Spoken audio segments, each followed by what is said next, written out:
Welcome to the National Museum of Singapore, and thank you for coming to this program as part of InKUEHdible presented by the museum as part of Singapore Heritage Fest, also known as SHF.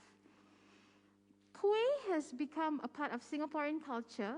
It is considered by many as snacks or desserts that comes in different forms and can be both sweet or savory and are often baked or steamed. However, there are consumers who are unable to enjoy these delicacies due to health challenges such as swallowing difficulties.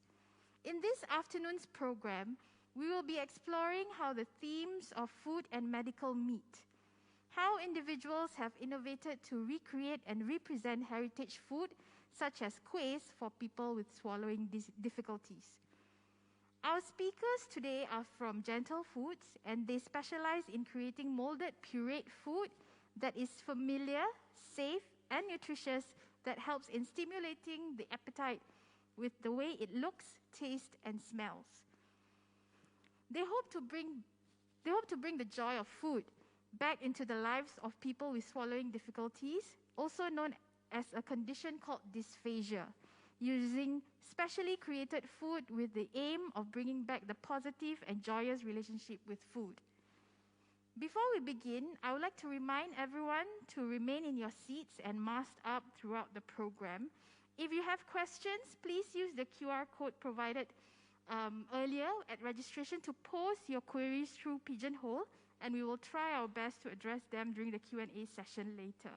For viewers at home, you can also scan the code seen on your screen earlier. Otherwise, please look out at the comments section, and we will post a link there for you to post your questions. So without further ado, I would like to invite Evelyn up here. Hi. A very good afternoon, everyone. Welcome to the InKUEHdible Workshop.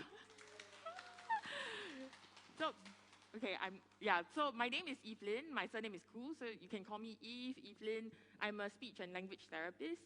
So you might be wondering, what is a speech therapist doing here, talking about kueh? Okay, first thing I must say, I'm not a kueh expert. I'm only an expert at eating them. However, I am an expert at what I do in the clinic. So as a speech therapist, we work with patients with swallowing disorders.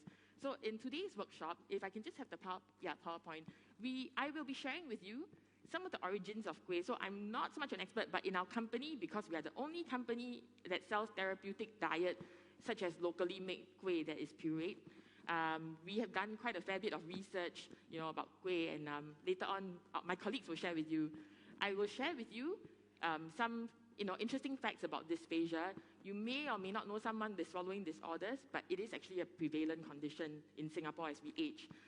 And I will talk a bit about, why do we do this? Why do we do this as a company? And finally, hands-on. Right, so first of all, pop quiz. How well do you all know your kueh? Shout out your answers. What is this? Fantastic. Very well-versed audience here. Okay, next. Yes, and it's really trending on Instagram right now, right? Kueh salad. Okay, next. Okay, fast and furious. Yeah, very good. Chwee kueh. What's next? Very good. Okay, so bonus question, okay? After this, there's another item that looks like a kueh tutu. Okay, what is this? Yes, very good. Yeah, different feeling, but looks almost the same, isn't it? Yes, peng kueh, yeah. So you start to see is there a trend? Like they're all, what about all this kueh, right? Some rice, some coconut, 9-layer cake, right? Yes.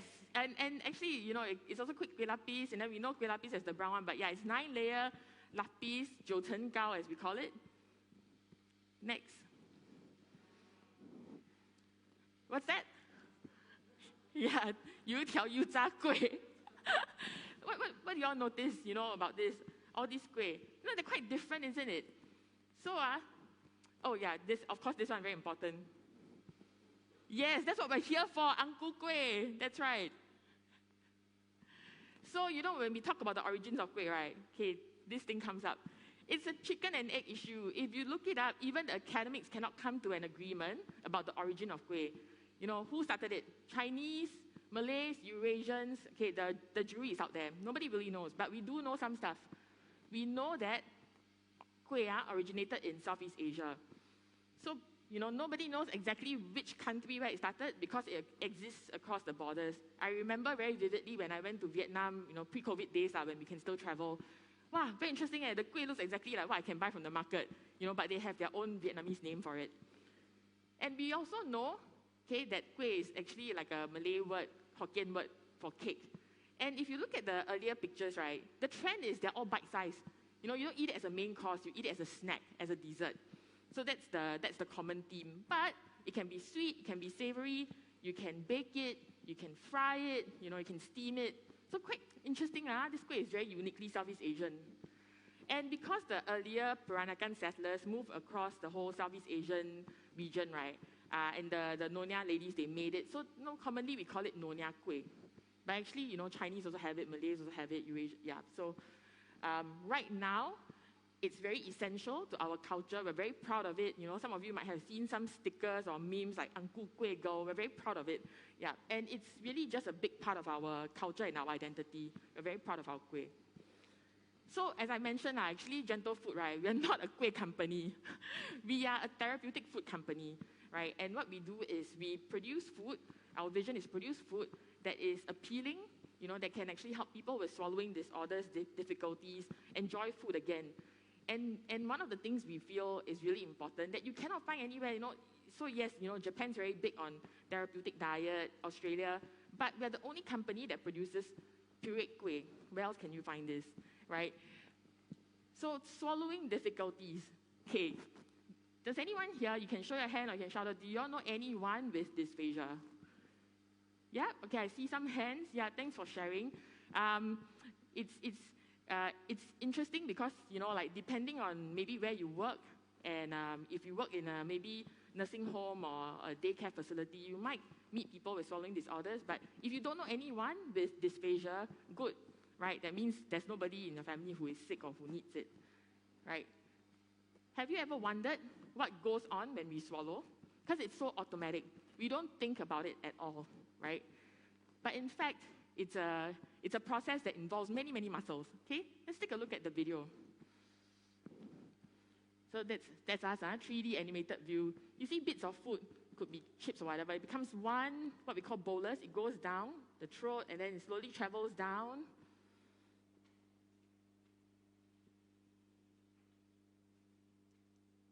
And then it lands in our stomach.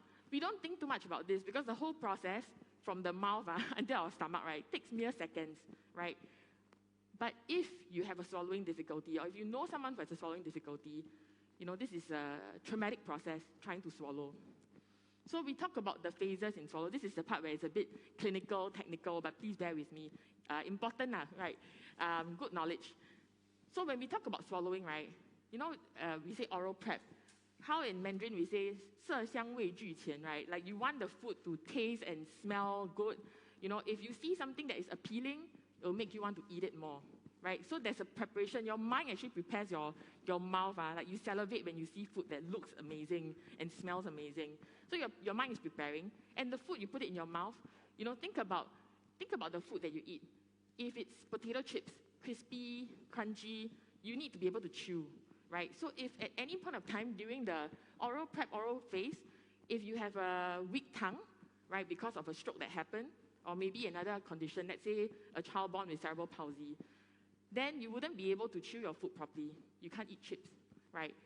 And then we talk about the pharyngeal phase. Wow, that one even more power. You cannot see it with your bare eyes. Even for us as clinicians, we use our stethoscope, we listen, but we cannot see it. We sometimes have to use x-rays or scopes to actually see what's happening in the pharyngeal phase, what we call the throat phase. And then finally, the esophagus. That's where it goes into the stomach.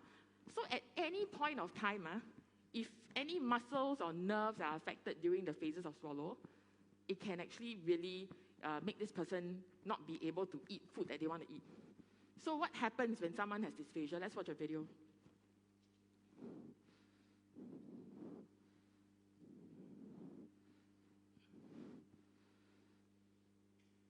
So just like before, but you see what happens now? Because there's two pipes, right?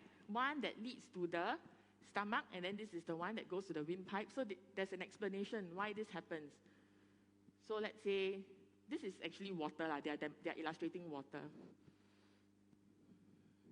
So if the muscles of the tongue are weak, and it's supposed to propel the food backwards, if it's weak and then you can't propel properly, okay? And then over here they say the throat is not effective, there's weakness. The epiglottis, I don't have a pointer, but epiglottis is there's a flap. So if the flap is not going down properly, and it can happen when some people have neurological disorders, Huntington's disease, Parkinson's disease. Okay, but caveat, not everyone who has these conditions may have dysphagia. Okay, then it can actually go down. So this process of the food or water going into the wrong pipe, into the windpipe, is called aspiration. It sounds very nice, aspiration, like you aspire for something, but it's not good in a medical term. If somebody is aspirating, it's not good. It means that food or water or any foreign object is going into the lungs instead of into the stomach, where it should be. And when that happens, right, it can lead to chest infection, which can be potentially fatal, especially if the person is, more elderly. Pop quiz. Make a guess. How many muscles are involved in the swallowing process? Who thinks it's, you just raise your hand. Who thinks it's A? Okay, who thinks it's B? 12. Who thinks it's C? Okay, couple of hands, okay. Who thinks it's D? 50. Okay, how come so many no hands on? Okay, the correct answer is actually more than 50 muscles involved in swallowing. Something that we don't think about at all, but there's so many, because from your lips to your tongue, to your palate, to your throat muscles, there's so many muscles involved, so many nerves involved. So what causes swallowing problems? What causes dysphagia? It's actually caused by any illness, condition, or disease that can affect your nerves or your muscles, in the tongue, mouth. So these are all the muscles that we talked about, leading to problems with the coordination or the strength. So these are broad areas. Neurological disorders, most commonly it can be a stroke, can be a traumatic brain injury, dementia, or it can be neurodegenerative kind of disease, Parkinson's, Huntington's, ALS. So all these are neurological disorders, meaning there is a disorder in the brain. Or it can be a head and neck condition, including cancer. In the hospital, we see even very young people coming in, sometimes with tongue cancer, and they have to remove part of the tongue. So imagine if you have part of the tongue removed, right, then it'll be hard to chew properly, sometimes throat cancer. So these are head and neck conditions. Mechanical causes can be, sometimes if you've heard of reflux, some people with reflux, right, it ends up having they end up having some strictures. It's not so common, but it can happen where they have strictures in the any part of the esophagus or the pharynx, then causing them to have difficulty in swallowing. And lastly, with age, I'm going to show some research about age, but we're not just saying that old people will have dysphagia, but they are just more prone to it. Young people or babies can also have dysphagia. In the hospital that I used to work at, we also see premature babies, and they have dysphagia at birth, so we have to treat it. Can someone with dementia, pop quiz, suffer from dysphagia? Who thinks it's A? Yay! This side, always no hands. Okay, who thinks it's B? Okay, pretty much everyone thinks it's A. And it's correct, because dementia is a form of neurological disorder. I won't bore everyone with the nitty-gritty, but if you do know someone or have family member who has dysphagia, you might experience the kind of dysphagia where they hold the food in the mouth, they don't swallow, right? And it's got to do with the cognitive ability and sometimes even memory, okay? Wow, a lot of words. Okay, but in a nutshell, how common is dysphagia? Okay, so depending on where you are, so like I mentioned, if you work in a nursing home, in a hospital, likely you will meet more people with swallowing problems. Okay, if you just go around, you are a 20-year-old guy, in your school setting, you probably won't meet anyone with dysphagia. So they did studies that say that in a general population, it's about 8%. Not a lot, but also, it's still significant. But as people age, sometimes the muscles get weaker and all that, then the incidence of dysphagia goes up, right? And they actually estimate that the dysphagia rate is between 11 to 16%. So this is actually pulled up from Health Hub SG, and they say that in Singapore, elderly population And, we estimate elderly to be 65 and above. The percentage is about 15%. And then over here, all the pie charts, right, those are different types of conditions. So you see motor neuron disease, that's ALS, right? Up to 95%. That's a really high, number, So if you know anyone with ALS, chances are they also have difficulty swallowing. So pop quiz. Are older people more prone or more at risk of getting dysphagia? Who thinks it's A? Yes. Yeah. Okay, and who thinks it's no? Yeah. So the answer is yes, right? We actually have some stats about that. Okay, coming to the end of the dysphagia conversation, can it be treated or cured? I mean, that's what we want to know, right? So, it really depends. In a nutshell, I would say yes. Okay, that's why, we are here to help as healthcare professionals, but it depends. What does it depend on? It depends on the severity, and also the underlying cause. For example, if the person is diagnosed with a neurodegenerative condition, then it will be very unethical as a healthcare professional to say, we can cure it. No, but we can manage it, right? Then I will share a little bit on the next slide about managing, right? And it also depends on whether it's a chronic condition. Has this person had swallowing problems for 10 years, 20 years?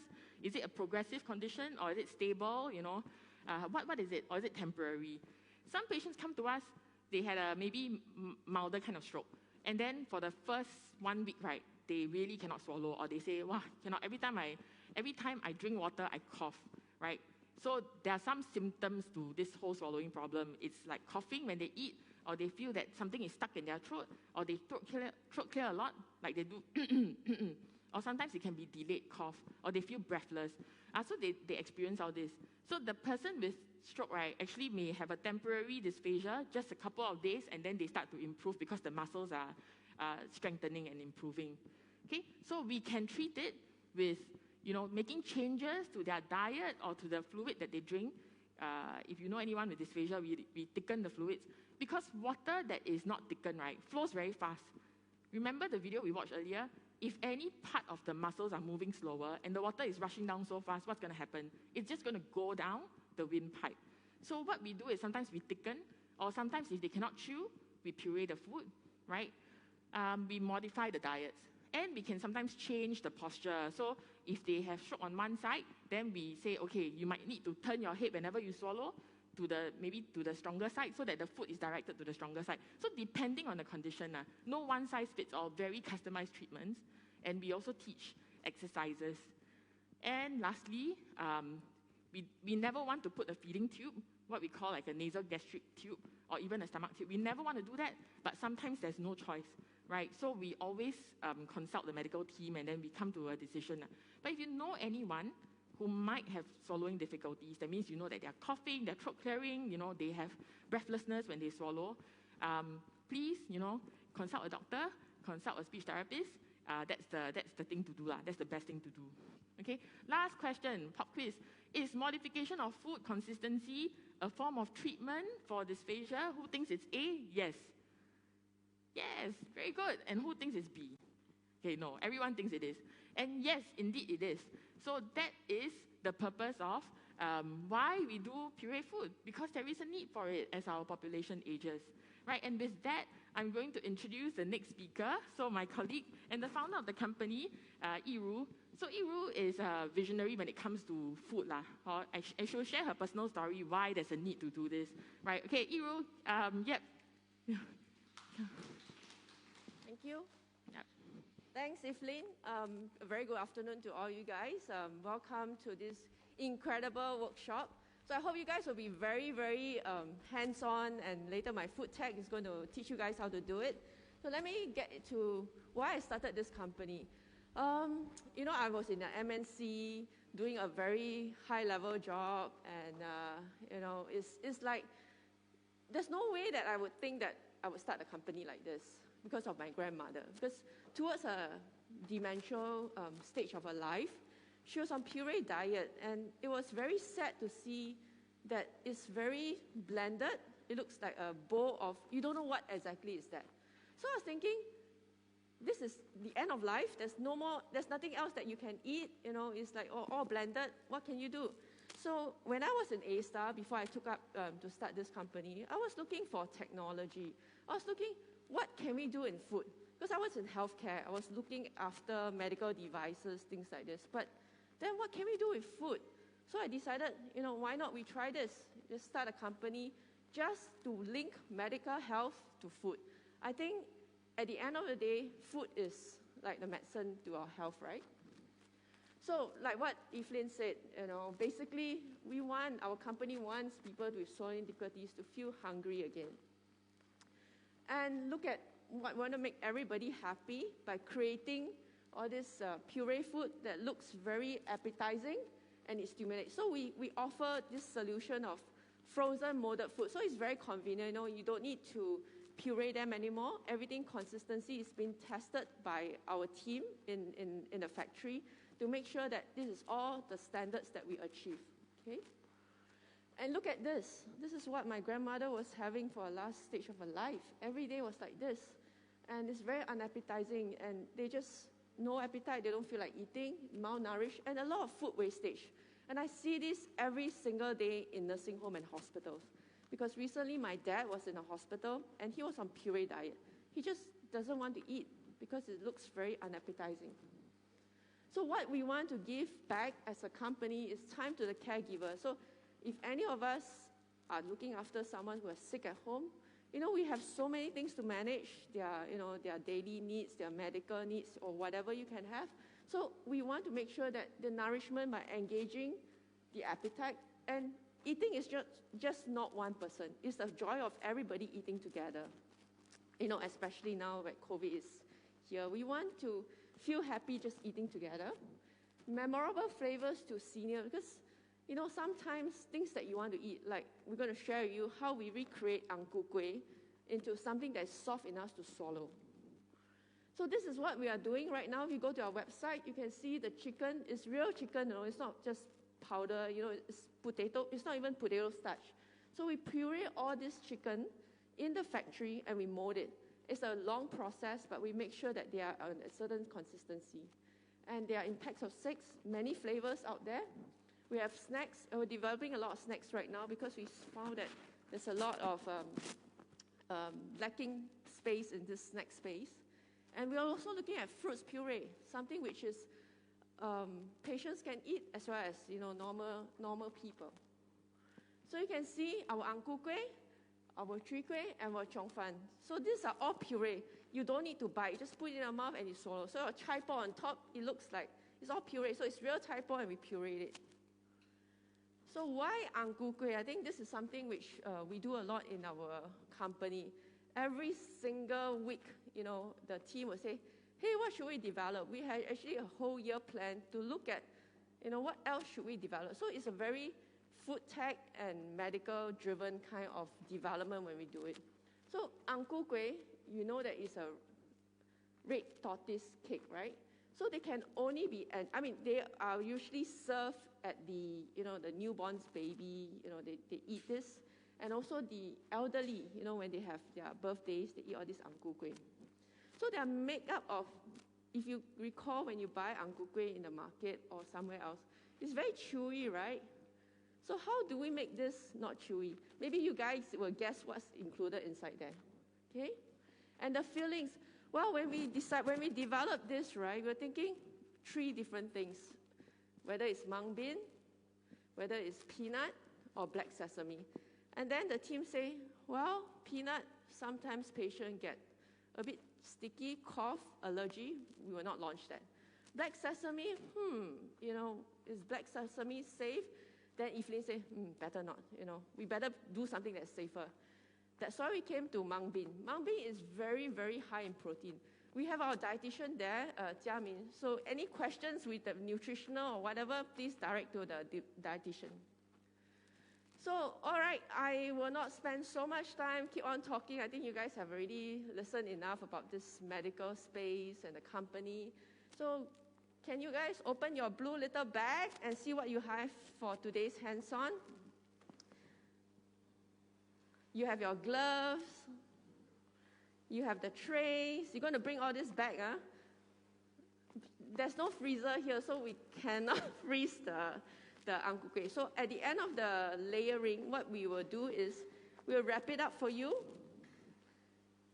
and then you just bring it back. So you have 2 bags of mung beans. Actually, it's 1 set, but we will give you the frozen one. Just bring it back for play again. That one you can go back and try again. So we're going to distribute the defrosted one now. Okay, the frozen one, you bring it back. Yeah. So we'll give you the defrosted one.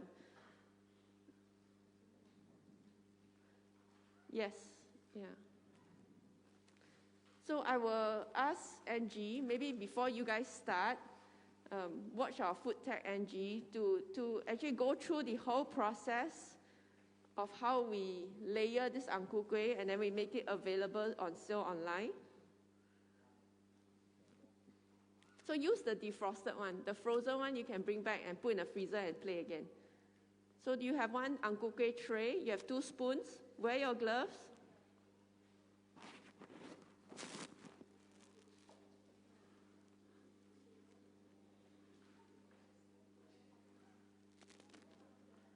All right, I will pass it on to Angie. She will show you guys how to do it.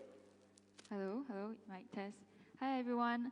So hello to the online audience and live audience. My name is Angie and I will be demonstrating to you how to mold our puree ang ku kueh. So for the first round, right, I will demonstrate to y'all. So y'all don't start first. After I finish demonstrating, then I'll go around to check and then y'all can start the hands-on. Okay, so on your tables, each of y'all have 1 bag of ang ku kueh rice filling, which is pink in color, and another one is the mung bean filling.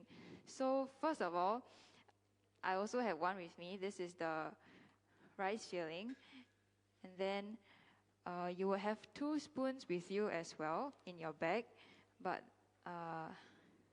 okay.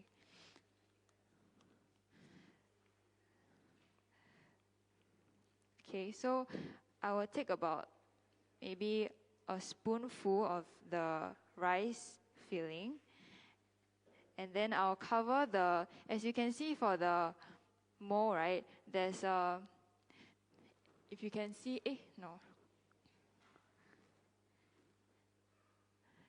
Can you have okay. So if you can see my finger here, right, there's a level over here. I'll fill up to this level for the rice puree. So make sure that you cover the base fully so that it's a even base for you to lay the mung bean filling. So something like this. Okay. Then after that, we can move on to layering the mung bean filling. So this one we will just add like half a spoon. Okay. So about like a ball size so that it will be fully enclosed when we top up with another layer of rice filling. So this is a bit technical. Make sure that you round it a bit so that you can fill it nicely in the center. Something like that. If you want more, you can add more, it's up to you. But bear in mind that it might overfill if you add too much. So this would do. Okay. And then lastly, very simple, you just cover the whole thing up with the rest of the rice puree.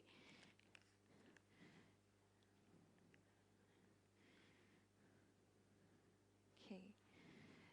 So you just top up the whole thing. Make sure that it's all covered up.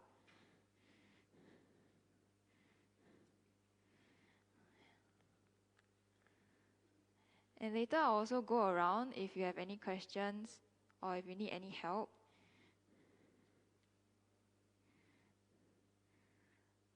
Okay, so if there's any like empty spots, right, just use your spoon to tap it down. And yeah, there you go. So at home when you're doing it, because the bags that we gave you, it's all in frozen form, so you can steam it for 20 to 30 minutes for both the rice and mung bean filling. Then you can start the molding process. So after this is done, you can put it in the freezer for, it will totally be frozen around 1 hour. So when it comes out, right, it will be the shape of an ang ku kueh. You just pop it out and then you steam for 20 to 30 minutes. And then it will still remain its molded shape after steaming. So yeah, that's the end of the demonstration.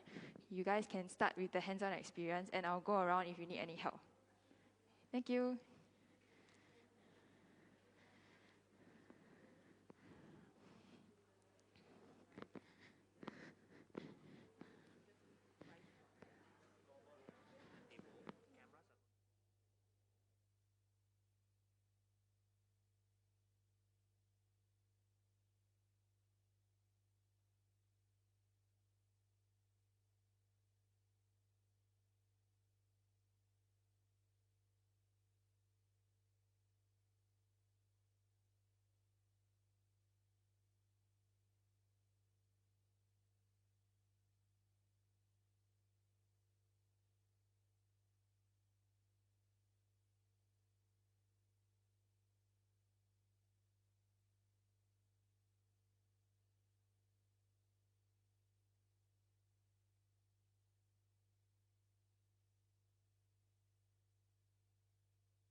Okay, so, well, the people here are actually trying to do the demonstration. For the people at home, if you have any questions, please feel free to post through Pigeonhole.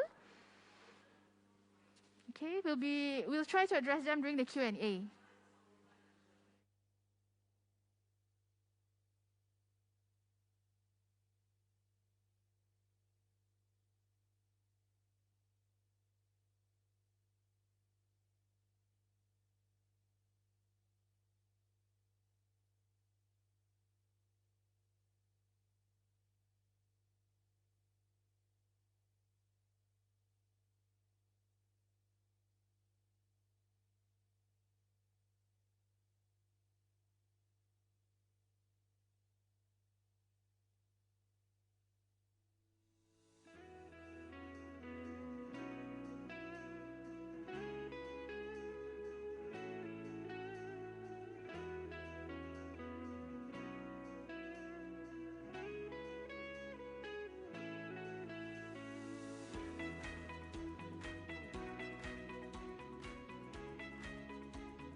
All right, everybody, to those audience at home, viewer at home. So let me introduce the rest of my team members. You already saw Evelyn, our speech therapist. And I've seen Angie. Jiamin is our dietitian. So if any questions you want to ask, she can help. Summer, our digital marketing. You can see all young and pretty ladies. So all of us been working hard, and each of them, the dietitian comes in from a nutritional standpoint.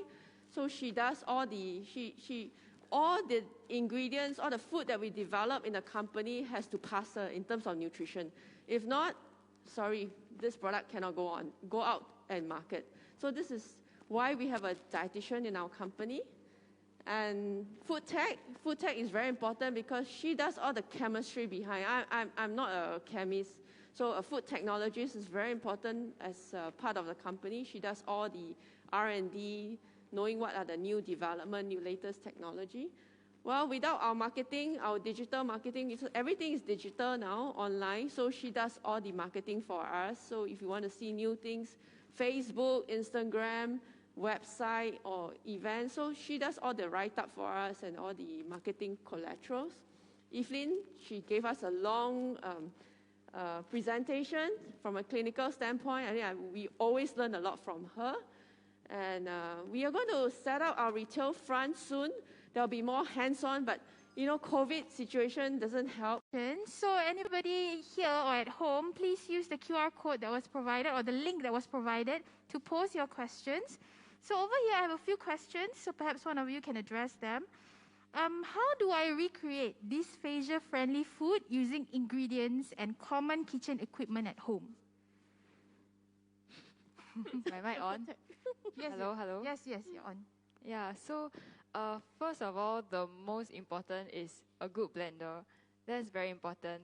And then if the blender is not the most powerful, it's okay because you can get rid of the fibrous particles using a sieve, which I'm sure most people have at home.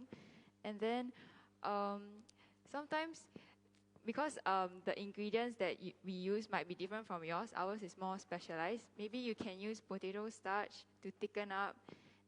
Depending on the severity of the condition, maybe you need to increase the thickening percentage. So it's also a good way to experiment, see how much you should add, and then gradually for different kinds of foods, maybe you can follow the same recipe. Yeah. Okay, thank you. So the next question is, what inspired the team to create the pureed form of InKUEHdible? Or rather, any types of kueh in that sense? Okay, this one I will do it because when we do our planning for the entire year, what are the things that we want to develop? So snacks and desserts are our focus because we realize there's not much at the moment, and especially the local delights, all the kuehs, right? And with Evelyn in our team, we always think that everything can be puree, but doing very nice molded puree kueh, which is a certain, it's a level of, that attainability that we can strive for. Because, using glutinous rice is easy, you get your very nice kueh, but this time around, we're not using glutinous rice, we're using rice flour. So it makes it very, very soft. So when you go back and steam it, you can literally feel like it's like your three kueh texture, and it's really softer than that because we actually play with the water content and the thickening. Thank you. So are there ingredients we should avoid when we prepare dysphagia-friendly food? Okay, I'll take part of it and maybe you can add on. So it's not so much ingredients to avoid, but I would say when it comes to dysphagia-friendly food, please avoid mixed consistencies. Let me explain. Actually, something like watermelon is considered a mixed consistency because when you bite into it, right, there's a bit of fiber and it's very fluid also. Water spurts out. We see it actually in the hospital a lot, and we always tell the kitchen, do not serve watermelon. It may be, it seems very soft, But because of the water content and the juice that squirts out into the mouth, a lot of patients end up choking or actually coughing when they eat watermelon. So that's what we call a mixed consistency. Other forms of mixed consistency would be something like tau hui.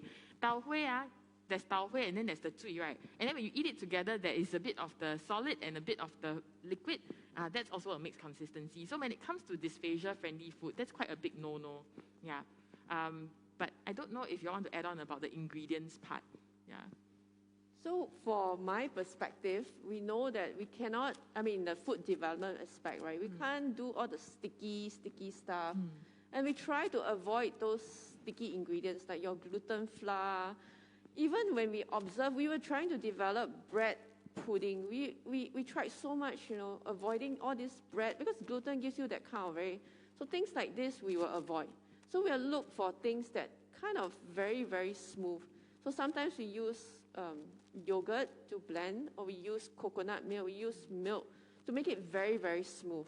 So things to avoid are those sticky ingredients, all those flour things, and then those smoothen things you would just add on. Angie, you have anything to add? Maybe to add on to the ingredients that will contribute to stickiness, you can also observe stickiness, the issue of stickiness if you leave it to stand for too long.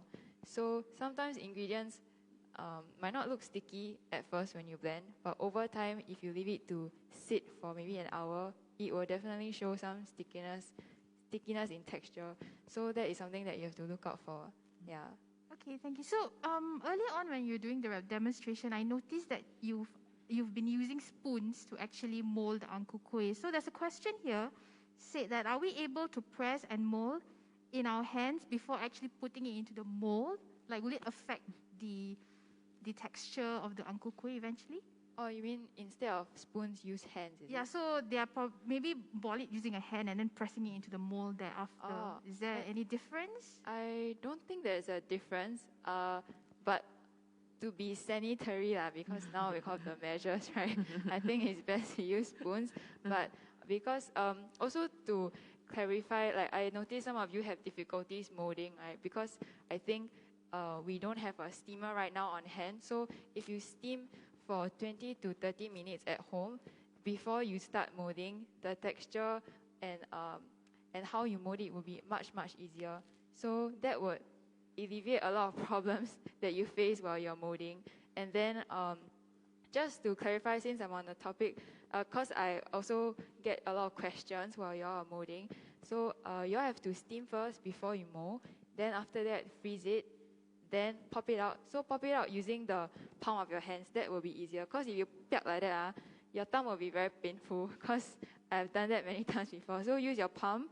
And then after that, put it on a plate, cling wrap, and then steam. Also 20 to 30 minutes. And then you can consume already. Yeah, so yes, your question? So the next one is, just now you mentioned GentleFoods has been trying to recreate a lot of types of food.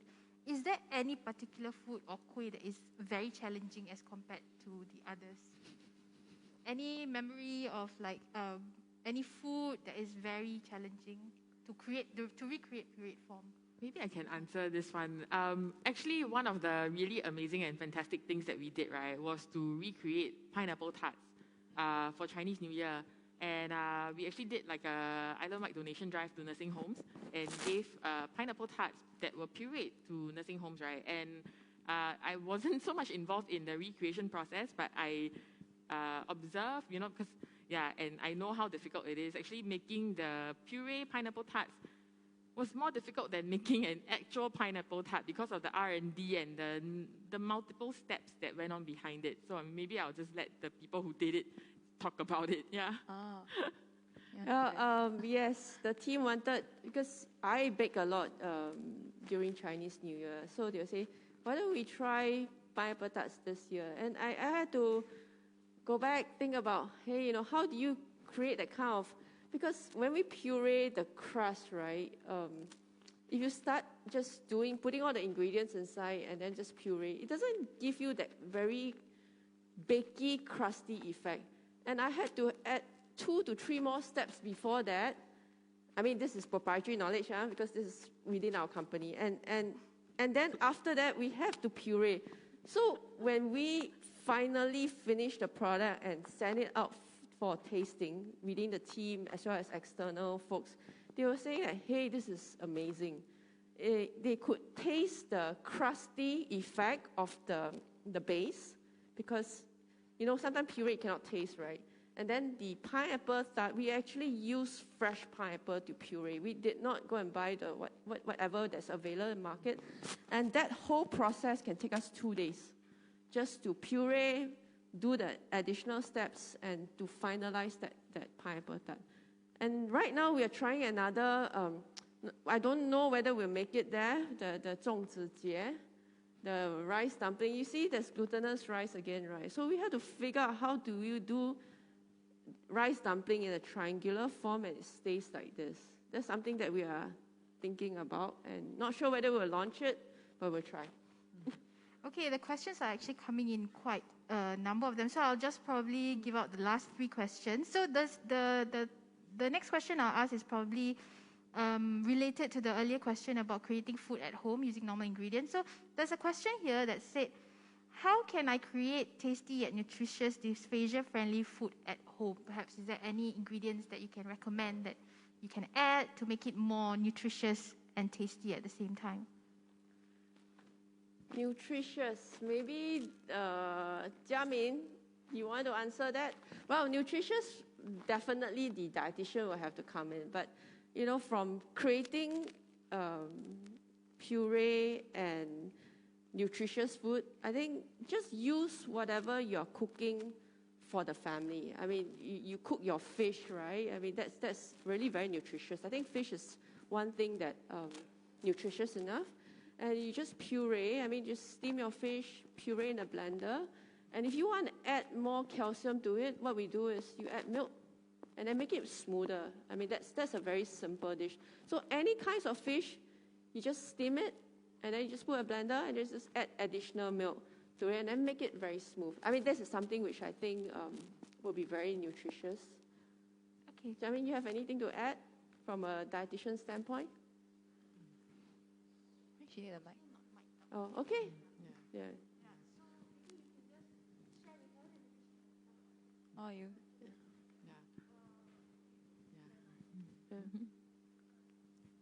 I guess for dysphagic patients, we will encourage them to still have fresh fruits. So including like your fruits and vegetables. So those are full of like vitamin C and antioxidants. So for fruits and vegetables, you can always blend them. So even for GentleFoods, they also have a lot of pureed fruits products and vegetable products as well. Yeah. Okay, so the second last question would be, okay, with texture being something that GentleFoods actually is focusing on, how does your food actually differs from the pureed versions? Like, how does it compare? There's a question here for that. With texture being an important part of food, how does pureed versions actually compare to the food that you're preparing? So our food is molded puree food. Yeah. So just to clarify, all the foods right now, when you go into the GentleFoods online store, they are of the pureed consistency. So what that means, right, is there's actually this international dysphagia standard right now, technical, but it's important. So if you know somebody, a family member or a friend or a neighbor who has dysphagia, right, there are different levels of diet consistency. So right now, what we do at GentleFoods is we actually have level 4 food. So that means it's completely blended, what we call puree. Okay, so these words, it can be a bit tricky because depending on which hospital you go to, right, sometimes they use different words also. So that's why there's an international standard right now. So the international standard is level 4, which means all our food doesn't require chewing. You can just swallow it. You can try it when you bring it home, you steam the kueh, right? Try it, don't chew, put it in your mouth, swallow it. Okay, guarantee you will not choke. Okay, so that's actually the standards that we're talking about, meaning you can eat our puree diet without having to chew. So the technical part is the oral phase, the mastication phase, you can eliminate that, you can just swallow the food. Yeah. So compared to real kueh, of course, cannot lah. Kueh, the actual one you buy from the market, you need to chew it. Yeah. Okay, so the final question here is, what is next for the team? What would the team like to create or is creating next? You'll find out in the next few months. I mean, we just finished our kueh salad. It will be available soon in the next month. So kueh salad is that layered one which Evelyn had shown, the green portion and the white one. You'll see coming out. And there will be more products. We are looking at high protein snacks because I think from a patient perspective, a nutritional value, protein is very important. And there are many challenges when we add protein to puree food because the texture is not what we want it to be. So protein tend to make it very hardened. So now we're just figuring how to make sure some of our snacks with high protein still remain as its texture. So these are the things that we develop, and we keep on trying new processes and new development in that space. Yeah. Thank you. Is there any closing statements from any of you before we end off the program? Any closing statements from either Evelyn or Iru or even Angie? Is there anything you'd like to address to the audience, even audiences at home? Yeah, I think we're just really happy to have this platform to share about dysphagia and to share about puree diets. So I think from my point of view, I think if you know anyone who might need help in terms of dysphagia or might need therapeutic diet, do consider looking at our website and just finding out a little bit more about swallowing difficulties. So that's from me, yeah. Pass it over to you guys. I would like to thank NHB, to invite us for this wonderful program. I think it's very interesting to mix, local delights, the heritage, the kueh, together with a healthcare perspective. I think this is where, a Singapore company like ours want to grow and bring out the food in us, the Singapore culture, and with the element of healthcare. So thank you so much, guys, for coming to this workshop. I think you guys all enjoy. So, Angie? Maybe after this InKUEHdible Workshop, I hope that this will spark some interest into you guys. When you look at our local delicacies, maybe have a thought like, could this be molded as well? Because that's what we are thinking most of the time. So yeah, hope you enjoyed today's session and hope you also enjoy making InKUEHdible at home too. Thank you. Okay, thank you. So can I invite the three of you down? Okay, so thank you everyone here and even at home for joining us today. So those of you who are here, you can still continue molding your pureed InKUEHdible. The team will be here to assist you wherever they can. So for those viewers at home, thank you for tuning in. We would appreciate if the people here as well as at home do a feedback. The QR code will be available here and also later on on the live stream as well. Okay, so for everyone's information, this is a part of Singapore Heritage Fair. So we'll be having another program next weekend. So please keep a lookout for updates in our website or follow us on NMS Facebook or Instagram to find out what's the latest updates on our end.